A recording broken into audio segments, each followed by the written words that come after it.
Ka-chow, what's poppin' YouTube? So today we're going to be taking a look at one of my all-time favourite books, A Clockwork Orange.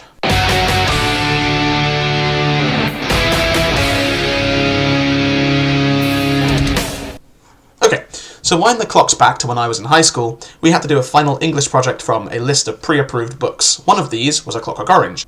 And me, being the edgelord I was at the time, felt like reading the one book my English teacher warned us was hella violent and very few people ever did. And holy shit am I glad I did it. This book is amazing. So let's just slap into it. So before I start the summary, a few notes on the text. The entire thing is written in Nadsat, which is a fictitious English slang that exists in the world of the novel, with words like slooshy, droog, razrez, etc. The book doesn't translate it for you, although one of my film theory teachers claimed that it did have a Nadsat dictionary at the end, but not in the version I had, so anyway. However, as the book goes on, you pick up the language easily, and by the end of the book, you'll be basically bilingual. I mean, I still remember half the words, like 6 years later, so, you know. The other note that my English teacher was sure to check before I started was the version the school library actually had. So when the book was released, the editor cut the final chapter out to make the ending grittier, but Anthony Burgess later put it back in, and we'll get there later. Summary time. So the story starts on Alex. He's a British hooligan that spends his evenings and weekends with his droogs, beating the shit out of people. This man is a hooligan, like Joker levels. He beats people up, destroys their stuff, rapes girls, gets in fights with other gangs, all that shit. Just a bit of banter. A few important things about Alex. He lives with his mum and dad still, and he really likes Beethoven. This is important for later. Anyway, one day they break into this guy's house, destroy the manuscript of a novel he's writing, and then rape his wife. I love sex, man. This is also important for later. One day, Alex and the Droogs are breaking into a woman's house when it all goes wrong. The Droogs split and leave Alex behind, and he gets grabbed by the pigs. Alex is probably sent off to the slammer for, you know, all the violent shit he gets up to. While in the slammer, Alex gets an offer to sign up for this experimental new rehabilitation program. They say that if he submits to social reconditioning, then he'll be let out of prison, or he can stay the rest of his sentence. Alex is hyped about getting out of the slammer, and so he signs up to be a guinea pig for the Ludovico technique. The super duper reprogramming program basically entails Alex getting strapped to a chair, given a bunch of drugs to make him feel physically ill, and then being forced to watch video after video of the most over-the-top violence you can imagine.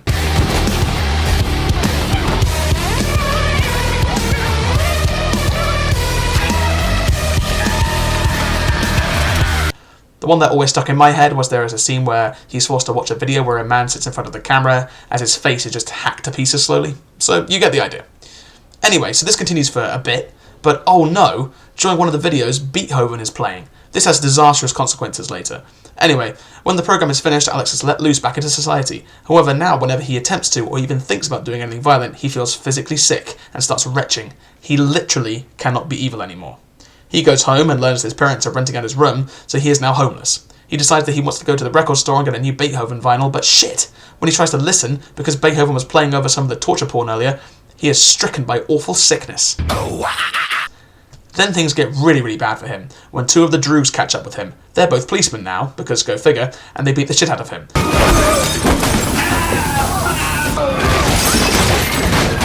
Unfortunately, this registers in Alex's mind as violence, and so not only is he being pummeled by the pigs, he is also racked by sickness. He can't even fight back because that makes him ill too. He gets beaten within an inch of his life, but takes refuge at this man's house. However, this guy is the same guy that they broke into earlier and destroyed his book and raped his wife. The man doesn't realise it at first, and reveals that his wife has since died. Alex goes upstairs for a shower, and sees the man has rewritten his novel, and it is titled A Clockwork Orange. Hey, that's the name of the show. This man realises that Alex is a victim of the Ludovico technique and reveals that he is part of an anti-government group. They want to use Alex as a figurehead for a campaign to keep the government out of office in the next election. However, Alex lets slip that it was him who raped his wife, and the man locks him upstairs and leaves some classical music playing. Alex then tries to kill himself by jumping out the window. Alex is found by the authorities, and it is revealed that the program has now been branded as unethical. Everyone who was subject to the Ludovico technique will now have it undone. He has the procedure undone and starts listening to Beethoven again. And if you read the publisher's original version, that is where the story would end, with an open-ended, gritty what-if. Will Alex go back to being evil, or will he choose to be good? It looks like we have a real mystery on our hands. Well, that question is kind of answered if you read the author's preferred text. It ends with Alex a bit down the line. He's got a new gang and it's back to his old antics. However, he sees a pretty girl across the bar and realises that he actually wants to go and start a family with her, and that this whole gang killing thing is not for him anymore. Cheese with me. Bye. So we get a much more mature, close-ended ending. And yeah, that's A Clockwork Orange. This book is awesome. It asks a very simple but deceptively deep question about the nature of both humanity and society. It asks us, the reader, if it is better to be free and evil or good and enslaved. This is the fundamental argument that pits philosophers Thomas Hobbes and Jean-Jacques Rousseau against one another. Hobbes believed that humankind was fundamentally evil and that we need strict laws and governments and stuff to ensure that we behave ourselves, whilst Jean-Jacques Rousseau posited that man was born free but is everywhere in chains. He thought that we were good at heart but society led man astray. This is the fundamental philosophical argument of the book. Alex is evil when he is free. He kills, rapes, murders, destroys. Society is definitely at a negative while he is in this state. When Alex is good, however, he has no freedom to choose it. Society benefits, though. This is very similar to why God, in Christian theology, allows evil to persist. Many atheist types say that if God was so good, why would he allow evil? But I argue that what is the point in being good if you cannot choose to be evil? Like in this story, Alex is not a good person. He is a slave. There is no moral victory won over him. He cannot disobey. He must be good. There is no choice. He doesn't earn it. Good does not exist if evil is not there to contrast, and vice versa. These two fundamental philosophies of society and humankind are important to understand, because when you understand them, certain things make a lot of sense. For example, a lot of our political divides are based on these principles. People of a more right-wing persuasion usually posit that man is fundamentally good and that government is the issue.